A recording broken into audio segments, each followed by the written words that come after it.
For this project, you're going to need some blue paint,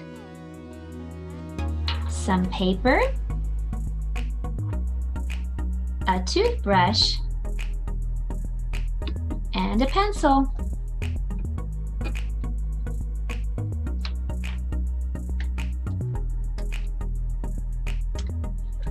Dip the toothbrush into the blue paint. Make sure that you get blue paint on the toothbrush all the way down. And then begin to make some back and forth strokes with the toothbrush. And this is how you make a paper feather. When your feather is dry, cut it out and tape it to a pencil.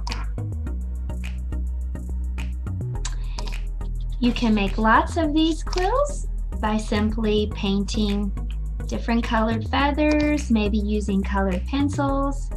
Have fun making quills.